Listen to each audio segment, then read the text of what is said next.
Okay, here we go. Smoke Wrench Garage episode 1. Introducing Ugly Betty, my 1974 Dodge Dart Sport. A little walk around of the old car so you can see what this ratty looking thing is about.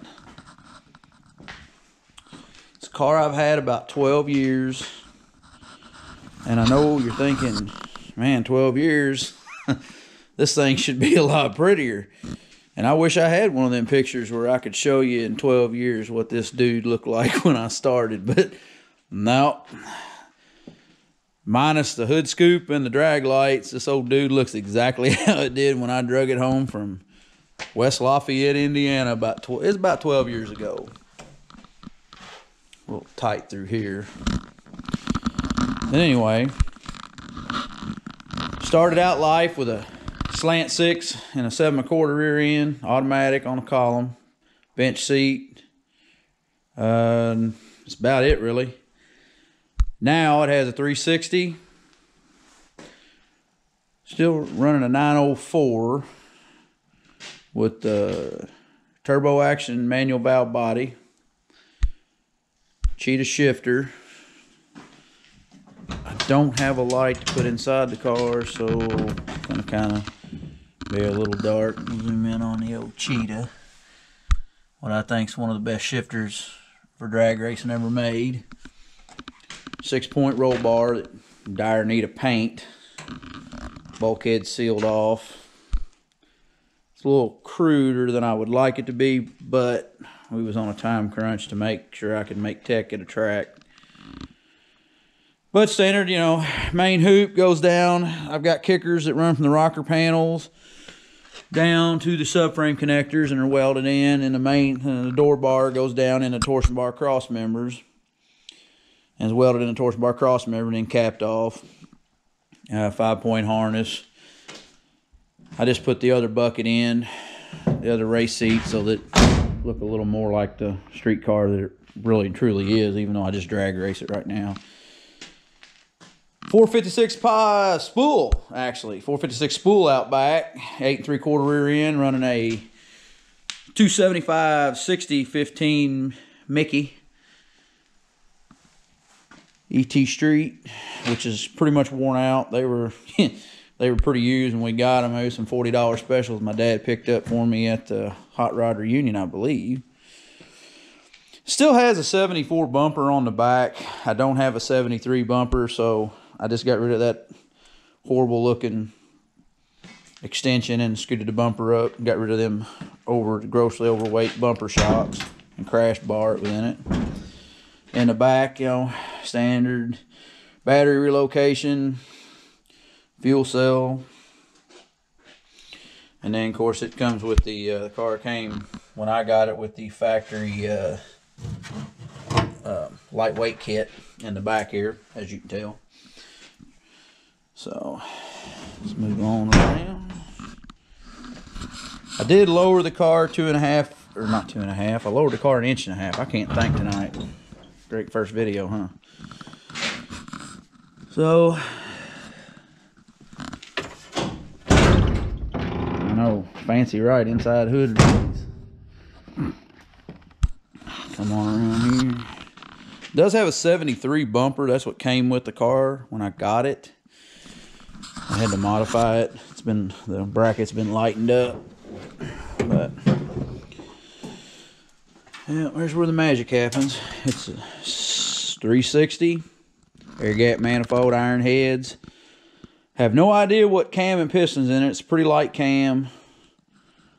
Pistons, I believe, might have a slight dome. I've never had the head off this motor. We actually bought this motor from my dad, who in turn bought it out of a truck in Cincinnati. So we don't really know anything about it. We just it was a closer option to get me on the track when I got it, so I put my manifold or my intake on it and switched out the pan and oil pump, and been beating on it ever since. Currently it's on the stock ignition. It does have the MSD box. It's the loaner from my uncle Mike loaned that to me. And was pretty much running it all the time with the the MSD straight up. But encountered the issue with timing. It went the last race in last weekend or the first weekend in October. We took the car to Windy Hollow in Owensboro, Kentucky. I don't remember if that might have been the only race they had that year. I can't remember, but about an hour and a half, 2-hour drive for us. So we went to Windy Hollow, and the car made the first pass was terrible, spun. Second pass was pretty good, and third pass was good, except it died at the end of the track. Couldn't get it started. Then the timing just was all over the place. And I think this was a little distributor that could. Mopar, old school Mopar tack drive distributor, which if you've never seen a tack drive before, was probably pretty state of the art in 75 or 74 when this car came out. It takes the cable driven tack, but I'm pretty sure the pickup in said distributor has went out. But I'm not 100% sure, so we'll put the stock distributor. I found one I had laying around, threw that in there and got the car started, and it seems to be okay. I haven't hooked it back up to the MSD, but we'll probably, if that distributor stays in it, we'll switch it out for the light springs. So it's 650 Holly, which is also my Uncle Mike's. It was a loaner. I was running a 750 Edelbrock, and we switched over to the Holly. Did a hillbilly rebuild on the Holly, and I found out the fuel pump would not support the Holly. It'd fall on its face. This torque converter is a 10-inch converter. I have no idea what brand it is. It was bought a long time ago. It's actually the first converter, the only converter that's ever been in this car. I have an 8-inch converter that I'd sold to my dad that is an option to put back in this hot rod. But there may actually have to be whole other transmission built. This has just got a pretty light duty 904 in it. It's actually we've had it apart. It's actually a three disc clutch pack 904. So it's pretty light duty. So the car only really likes to leave at 1600. That's the best 60-foot time I got out of this car, 1600 launch. Well, and to tell you that we've had some experience with this car, there's the pile of time tickets from last year. So every chance I got, we took it. And if I could get 5 passes a night, I'd do 5 passes. But anyway, when we went to Windy Hollow with the fuel pump issue, I found out that really it won't leave. We finally, even bumping the fuel pressure way up, it just didn't have enough volume, and you had to leave at 2,000, and it slows the car down 1/10 of a second on the 60-foot time. It ran its fastest ET, it's pretty much the same mile an hour, which I'm not going to say any of that yet till I make some passes on after I do my changes. So that's kind of what the car is. Just want to show what this pretty much going to be the star of the show. This is what we're going to work on. I got some plans to get some weight off it. I'd like to get 100 pounds. The hood has got all the crash stuff still in it. So everything underneath this hood, as you can see, maybe, all this extra stuff, it's all double. A lot of extra stuff here for the crash. So I want to cut some of this out, cut some of these cross beams out, lighten the hood up as much as can. I actually have a fiberglass hood that was found at the Mopar Nationals. It's a after 69 Barracuda hood. I think they're 69s. It's got the crown in it like the Dart Sport. Supposed to work on a Dart Sport. We're going to find out. It's got the old style snorkel scoop that was big in the circa 1989. That's going to go on it probably midsummer, but I want to get this combination that you see as light as possible. And probably, it still has the crash bars in both doors. I'm going to try to get the crash beams out. That's probably not more than 40 pounds, but 40 pounds is 40 pounds. I'm going to move the shifter down. I don't like the mount for the shifter. I'm going to lower the shifter, and obviously it looks like I gave my 8-year-old the wires and turned him loose to wire the car. I'm going to fix that and button that up a little bit more. Headliner's got to come out. As you can see, it's pretty gnarly, and that's exactly how it's looked for 12 years. Maybe a little worse. It's in the wintertime, it becomes Mickey Mouse Clubhouse. So I'm sure there's going to be a lot of fun, exciting things found when I jerk the headliner out of this car. Let's see, what else do I want to do to the car other than, you know, I'm going to do a little work on that bumper. The bumper sticks out a little bit. I may try to do a little mods of that bumper to catch less air. I don't know if that makes any difference. It may not even change at all. Front bumper sticks out too far. I need to fix it. It's got to be moved anyway. I had an issue with my trailer. So I might have to do a little work on the bumper. Scoot the bumper back. Bumper needs to come back at least maybe an inch to really look right. At least 3/4 of an inch to get the bumper back the way it's supposed to look. But that's Ugly Betty. I don't have a better name for it. Okay, the real purpose of this channel is mainly just play around with this illustrious automobile behind me. Eventually it will become a street car, but right now it's going to be just beat on the drag strip.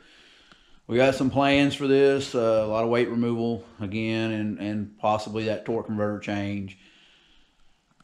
But that's really the process with this car, is just going to be getting weight off of it and then moving some things around to make it more comfortable for me to drive and make me more consistent as a driver. My personal projects, we have a 71 Power Wagon that's a jack stand queen right now that needs some fuel system adjustment. And it's right now, I'd show you a picture. I'd show you the video of it, but it's kind of a garage shelf right now and you can't really see a lot of the truck. So that's a further video. Then we got the 2003 Rt Durango with the Magnum 360's got to come out of it. It had a broken flex plate that got hungry and chewed up my crank position sensor. So that deal's dead in the water, 4,500 pound paperweight right now. So pull the motor out of it. As far as welding goes, because obviously the smoke wrench part of this video, my name for the channel, we're gonna do some steel fabrication, a lot of welding repair. We got some welding repair jobs coming up that I'll make videos with.